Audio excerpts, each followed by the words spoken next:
It's the beginning of the beautiful month of September. Julia's just gone off to a farmer's market in Fareham, and I'm shortly off to a smaller farmer's market, taking another vehicle off to another farmer's market in the New Forest. This is an apple variety we believe to be Blenheim Orange from our books. We do not know that it's Blenheim Orange because we didn't plant this tree. We think it was planted about 50 or 60 years ago. Because it's a very tall tree, we can't really manage it at all. To give you an idea, that branch there is about 6 feet above the ground. That trunk there is about 4 feet tall and about 2 feet, nearly 2 feet in diameter. And the tree itself spreads about 45 feet across, and it's about 25 feet high.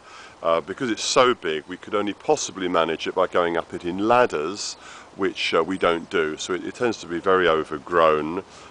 It's not a successful cropper. We just get a few windfalls. Note this particular variety, Blenheim Orange. It's somewhat flattened. It's a large apple. You've got some orangey stripes and a little bit of rust, orangey stripes on a green to yellow background.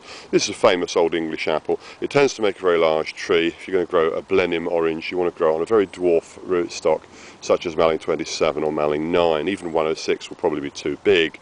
But again, just to give you a view of this tree, this may well have been planted from a pip. Sometimes it will grow almost true. With Blenheim Orange, it's well known that there's a lot of different not exactly sub-varieties, but there's a lot of apples sold as Blenheim Orange which are a little bit different. So we think probably it is an apple that grows reasonably true from pips. There's another different seedlings similar to Blenheim. But if you plant a seedling, it will often grow to an enormous tree. You can see the size of this tree. In due course, if this is cut down, which it may well be one day, there's probably enough wood in here to be of very, very serious interest to a maker of woodwind instruments. You can make some very nice flageolets, wooden whistles, and various other instruments, blown instruments. Applewood is highly sought after for other purposes. But this is, although it's a great tree to hang lanterns in and sit under the shade of and enjoy a barbecue under, watching out for falling apples, it's, let's just give you an idea. Yeah, I'm just reaching up to that. I'm 6 feet tall, and I'm just reaching up, and I can only just reach the lower branches.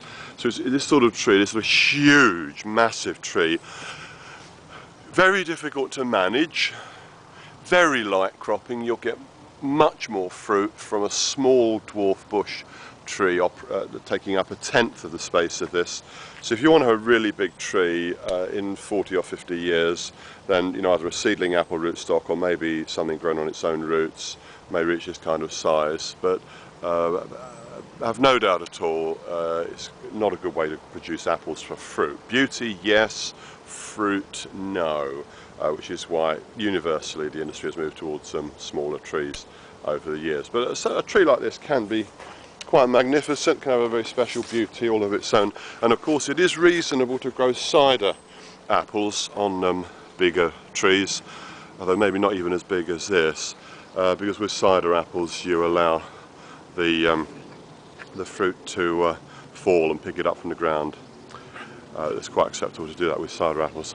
And interestingly enough, blackberries, I imagine you probably do have blackberries in the United States, but here in England, in September, and indeed late August, blackberries are considered to be the absolutely essential accompaniment to apple pies. Blackberry and apple pie is very popular.